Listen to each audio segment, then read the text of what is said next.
સૌથી મોટો લોકસભા વિસ્તાર એટલે ભરૂચ, કાળઝાળ ગરમી અને પરસેવામાં રેબઝેબ નેતાઓ. નમસ્કાર દર્શક મિત્રો, કનેક્ટ ગુજરાતનો વિશેષ કાર્યક્રમ નેતા ઓન વ્હીલ્સમાં આપનું સ્વાગત કરું છું. હું છું વસીમ. દર્શક મિત્રો, કરજણ વિધાનસભા વિસ્તારમાં અમે આવ્યા છે અને અમારી સાથે જોડાઈ ગયા છે કરજણ વિધાનસભાના ધારાસભ્ય અક્ષયભાઈ પટેલ. અક્ષયભાઈ પટેલનો પરિચય આપી દઈએ તો સતીશ નિશાળિયાને એમણે અંદાજિત 6,500 મતે માત આપી હતી અને કરજણમાં ધારાસભ્ય તરીકે ખૂબ લોકપ્રિય એવા અક્ષયભાઈ સાથે વાત કરવાનો આજે મોકો મળ્યો છે. અક્ષયભાઈ, સ્વાગત છે કનેક્ટ ગુજરાત ટીમમાં.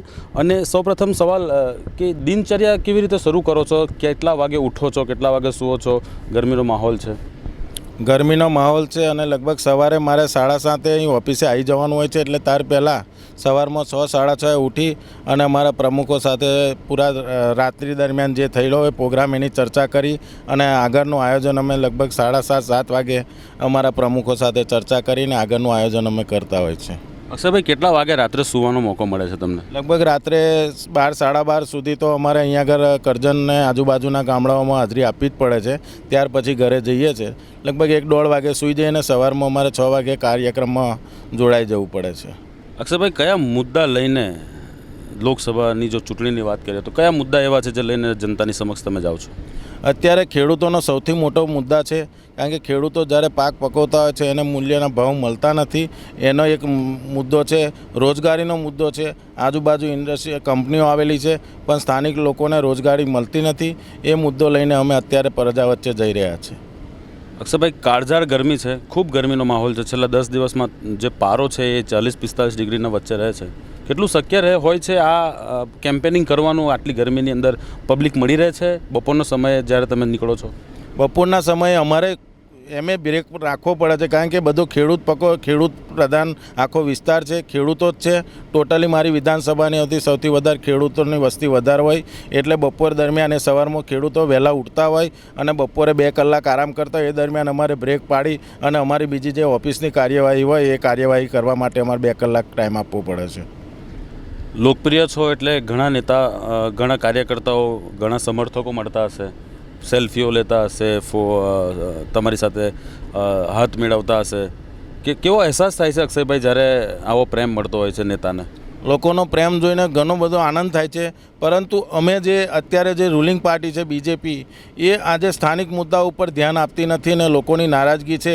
એ બાબતનું અમને દુઃખ થાય છે કે આટલા બધા યુવાનો અમારી જો લોકચાહના હોય, આટલા બધા યુવાનો અમારી સાથે જોડાયેલા હોય અને એમને રોજગારી માટે અમે આટલી લડત આપતા હોય, રોજગારી ના મળતી હોય, ત્યારે અમને ઘણું દુઃખ થાય છે.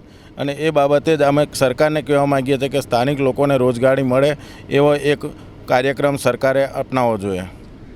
અક્ષયભાઈ, લોકસંપર્ક કરવાનો એક મોકો હોય છે અને ધારાસભ્ય માટે એક અગત્યની વાત કહી શકાય કે ભાઈ લોકસભાની ચૂંટણી છે, એ બાને તમે લોકસંપર્ક પણ કરી લેતા હશો. તો કયા મુદ્દા એવા અગત્યના સામે આવી રહ્યા છે અહીંયાની કરજણની લોકોના દિમાગમાં જે ચાલી રહ્યું છે કે જે કામો નથી થયા, એવા કયા મુદ્દાઓ છે જે લોકો તમને કહે છે? જ્યારે મનમોહનસિંહની સરકાર હતી ત્યારે સ્થાનિક મુદ્દાઓ, જે અમારા રેલવે અહીંથી પસાર થાય છે, બીજા 3 સેન્ટ્રલ ગવર્મેન્ટના પ્રોજેક્ટ જે અહીંથી પસાર થાય છે, એમાં રેલવે કોરિડોર, હાઈવે ઓથોરિટી અને બુલેટ ટ્રેનના જે અહીંથી પ્રોજેક્ટ પસાર થતા હોય, ત્યારે અમારો એક લોકસભાની અંદર કોઈ અમારો પ્રતિનિધિત્વ નથી. આજે આજે સેન્ટ્રલની અંદર કોંગ્રેસની સરકાર નથી, એટલે અહીંના ખેડૂતો જે ત્રાહીમાહી થઈ ગયા છે, એમાં વળતર પૂરતું મળતું નથી. અમારે ટ્રેનોનો જે સ્ટોપેજ જોતો હોય, ઓવરબ્રિજ જોતા હોય, પાલેજ જેવા વિસ્તારોની અંદર ઓવરબ્રિજની ખાસ જરૂર હોય, એ મુદ્દાને અમારે કોઈક આજે સેન્ટ્રલ સુધી લઈ જવું હોય તો અમારે સ્થાનિક અમારા લોકસભાના ઉમેદવારને જીતાડવો અતિ મહત્ત્વનું હોય છે. ચાલો, કદાચ લોકસભાની અંદર શેરખાન પઠાણ ભરૂચમાં કોંગ્રેસના કેન્ડિડેટ તરીકે જીતી જાય છે, કયો મુદ્દો હશે અક્ષયભાઈ જે સંસદમાં ગુંજશે? મુખ્ય મુદ્દો અમારા અહીંથી જે રેલવેનું જે મેઇન છે કે અત્યારે રેલવેના જે અને હાઈવે ઓથોરિટીના જે પ્રોજેક્ટ થાય છે, એમાં ખેડૂતોનું જે વળતરથી વંચિત થયેલા છે. ખેડૂતોની સસ્તા ભાવની જમીન માત્ર 35,000 રૂપિયા વીંગું જે સરકારે પડાવી લીધી છે અને એ જ ગામની અંદર સરકારી જે જમીન છે એ જમીનના સ્ક્વેર મીટરે 1,000 રૂપિયા સુધીને આ લોકોએ લીધા છે અને ખેડૂતોને માત્ર 35 રૂપિયા સ્ક્વેર મીટરે ચૂકવ્યા છે. એ બાબતનો મેઇન મુદ્દો છે ખેડૂતોને વળતર મળે. તેમજ અમારે જે સ્થાનિક મુદ્દા છે કે અમારા અમુક ટ્રેનનું જે સ્ટોપેજ છે એ સ્ટોપેજ મળે. એમાં નેશનલ હાઈવે ઓથોરિટીમાં જે અત્યારે નેશનલ હાઈવે જે જાય છે ત્યાં આગળ ટોલ નાકાથી મોડીને ઘણા બધા એવા મુદ્દાઓ છે કે ત્યાંથી એની લોકલ પ્રજા ટોલ નાકાથી પણ ત્રાહીમાહી થઈ જાય ને એનાથી છુટકારો મળે એવી અગત્યના મુદ્દાઓની અમે રજૂઆત કરાવડાવીશું. અક્ષયભાઈ, જનસંપર્કની અંદર જરૂરી નથી કે સારા જ અનુભવ થાય, ખરાબ પણ થાય. તો જાણવા માંગીશું કે ખરાબ અનુભવ કયો થયો, સારો અનુભવ કયો થયો, જનસંપર્કની વાત છે ત્યાં સુધી. જનશંકર અમે જ્યારે નીકળતા હોય ત્યારે અમને કોઈ એવો અત્યારે તો ખરાબ અનુભવ થયો નથી. લોકોય સમજે છે કે ભાઈ અત્યારે ગુજરાત ગવર્મેન્ટ અને સેન્ટ્રલ ગવર્મેન્ટ બીજેપીની હોય એટલે વિરોધ પક્ષની અંદર અમુક કામો ના થતા હોય અને એટલા માટે લોકો અમને કોઈ એવો ખરાબ અનુભવ નથી થયો. પરંતુ લોકોનું પ્રોત્સાહન ચોક્કસ મળી રહ્યું છે કે તમે આગળ વધો અને કંઈક સારા કામો કરીએ એવી આશા સાથે અમારી સાથે જોડાયેલા રહે છે. અક્ષયભાઈ, સ્ટાર પ્રચારકોનો એક ક્રેઝ ચાલે છે અત્યારે. કોઈ પણ પક્ષ હોય, સ્ટાર પ્રચારકોને એક યાદી બહાર પડતી હોય છે નેશનલ પાર્ટી તરફથી અને એ આવતા હોય છે. તો તમારા મતે કયો સ્ટાર પ્રચારક કોંગ્રેસે ભરૂચ લોકસભા માટે લાવવો જોઈએ અને તમારા મંતવ્ય પ્રમાણે કયો સ્ટાર પ્રચારક છે જે અહીંયા આવવો જોઈએ અને કેમ આવવો જોઈએ? અત્યારે સૌથી વધારે યુવાઓની માગ છે. એક તો અમારે જે છે આપણો હોનાર જે બલ્લેબાજ છે નવજોત સિદ્ધુ, એની વધારે ડિમાન્ડ છે અને લગભગ 16 તારીખે અહેમદ પટેલ સાહેબ અને નવજોત સિદ્ધુની અમારે એક સભા છે અને એ સભા અમારે 16 તારીખે રાત્રે 7 વાગે વલણ મુકામે રાખી છે. એવી જ રીતે બીજા પણ સ્ટાર પ્રચારક એક લોકો અમારા જે વિસ્તાર છે કરજણ અને સિનોર, એની અંદર હાર્દિક પટેલની એક ડિમાન્ડ છે કે ભાઈ હાર્દિક પટેલને પણ લાવો.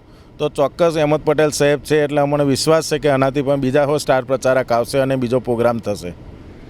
અક્ષયભાઈ, હાર્દિક પટેલના આવવાથી પટેલ સમાજનો પણ એક મોટો સમુદાય કરજણ લોકસભા વિધાનસભા વિસ્તારમાં છે. કેટલો ફરક પડી જાય જો હાર્દિક પટેલ આવે? ચોક્કસ હાર્દિક પટેલની લડાઈને કારણે જ આજે 10% અનામત આજે મળી ગયું હોય આટલા સર્વ જ્ઞાતિને. એના કારણે લોકોને પણ ખબર છે કે એની લડાઈને કારણે જ 10% અનામત મળ્યું છે. અને બીજા પણ ઘણા બધા ખેડૂતોની આજે બોલબાલા હોય, ખેડૂતોના મુદ્દા ઉપર આ લોકોએ અંદર પ્રોગ્રામ લેવા પડતા હોય. હાર્દિક પટેલની જ દેન છે અને હાર્દિક પટેલને આવવાથી ખેડૂતો અને લગભગ ઉજળિયાત વર્ગ જે અમારા અહીંયા છે તે પણ ખુશ છે. ચૂંટણીની જે તડામાર તૈયારીઓ ચાલી છે એની અંદર અક્ષયભાઈ, આપનો પરિવાર કેટલો સપોર્ટ કરે છે તમને? ક્યાંક પરિવારને પણ સમય નહીં આપી શકાતો હોય. આજે સ્પેશિયલી આ થોડાક દિવસોની જો વાત કરીએ અને હવે 10-15 દિવસ જેટલા બાકી છે, તો પરિવાર કેટલો સપોર્ટ કરે છે અક્ષયભાઈ આ બાબત? અત્યારે હું લગભગ અઠવાડિયાની અંદર 3 વાર મારા ગામમાં રહીને બસ સ્ટેન્ડે રહીને નીકળ્યો હશે, ત્યાં મારા ઓફિસે બેઠો હશે. પણ 7 દિવસથી મારા ફાધર મધર ત્યાં જ રહેતા હોય પણ હું ગામમાં પણ મારા ઘરે પણ નહીં જઈ શકતો, કારણ કે લોકો જોડે હોય. આજે લોકો રાહ જોતા હોય, પ્રોગ્રામોનો ટાઈમ કવર કરવાના હોય અને એ રીતે અમે આજે ચૂંટણી પ્રચારમાં લાગેલા છે. અને મારે ચોક્કસ મારું ફેમિલી, લગભગ હું આજે 30 વર્ષથી આજે કોંગ્રેસમાં જોડાયેલો હોય, મારા ફેમિલીનો ફૂલ સપોર્ટ છે. એના કારણે જ હું આજે પાર્ટી માટે સમય આપી રહ્યો છું. કોઈ પણ યુવા નેતા હોય કે કોઈ પણ નેતા હોય, એનો એક રોલ મોડલ હોય છે, આદર્શ નેતા હોય છે. જ્યારે ચૂંટણી પ્રચારમાં નીકળો છો, કયો નેતા માઇન્ડમાં હોય છે કે એના આદર્શને લઈને તમે જનતાની વચ્ચે જાઓ છો? આદર્શ નેતા આજે અહેમદ પટેલ જેવા અમારા એક આદર્શ નેતા છે. આજે દિલ્હીની અંદર અમારે જવું હોય ને દિલ્હીની અંદર કંઈક અમારે કોઈક રજૂઆત અમારું સાંભળનારો હોય તો એક આદર્શ નેતા તરીકે અહેમદભાઈ પટેલ સાહેબને સમજું છું. કારણ કે મારા વિસ્તારની અંદર લગભગ 20 વર્ષથી જે રેલવે લાઈનો, નેરોગેજ રેલવે લાઈનો બંધ હતી, ખાલી મેં ત્યાં ગઈને સાહેબને કીધું, સાહેબ આજે 20-22 વર્ષથી આ રેલવે લાઈન બંધ છે.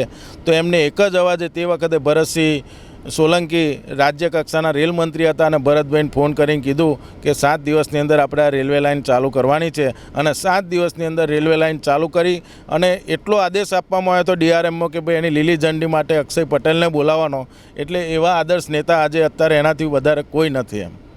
ચાલો, સરસ. અક્ષયભાઈ, એક છેલ્લો સવાલ આપને. કેટલા આશાવાદી છો ભરૂચ લોકસભા 2019માં જીતશે કોંગ્રેસ? ચોક્કસ પબ્લિકનો અત્યારે જે વ્યૂ છે, પબ્લિકની જે આજે લોકચાહના છે, લોકો માની રહ્યા અત્યારે કોંગ્રેસને. આજે ભાજપથી લોકો થાકી ગયા છે, કંટાળી ગયા છે. નાના વેપારીઓથી માંડી, મજૂરિયાત માણસથી માંડી, યુવાઓથી માંડી બધા થાકી ગયા હોય. ચોક્કસપણે મને વિશ્વાસ છે કે કોંગ્રેસની સીટ આવશે જ. તો આ હતા કરજણ વિધાનસભાના ધારાસભ્ય અક્ષયભાઈ પટેલ. એમને ક્યાંક વિશ્વાસ બતાવ્યો છે કે કોંગ્રેસ આ વખતે સારી એવી લીડથી અહીંયા જીતશે. સમય બતાવશે, સંજોગ બતાવશે અને 23મી મેના રોજ ઈવીએમના મશીનોના આંકડાઓ બતાવશે કે કોંગ્રેસ કેટલી હદ સુધી ભરૂચ લોકસભામાં એમનું પરફોર્મન્સ બતાવે છે. ફરી મળીશું અમારો વિશેષ કાર્યક્રમ નેતા ઓન વ્હીલ્સમાં બીજા કોઈ એક નેતા સાથે. ત્યાં સુધી મને રજા આપો. નમસ્કાર.